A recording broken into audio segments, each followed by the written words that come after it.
Today I want to talk to you about bowing foundation walls, in particular block walls. If your basement or crawl space is built out of a block wall construction, you should pay attention to this.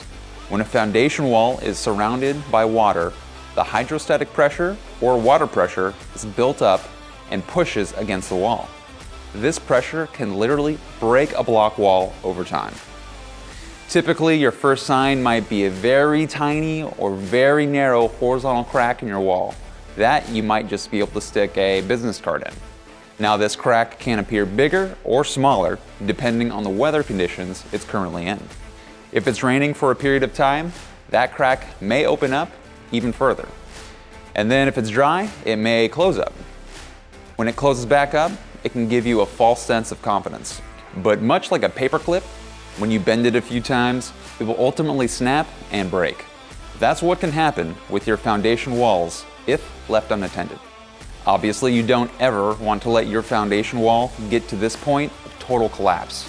So if you're concerned about any of these types of cracks in your foundation wall, please give us a call. We'd be happy to come out for a completely free inspection and give you back your peace of mind.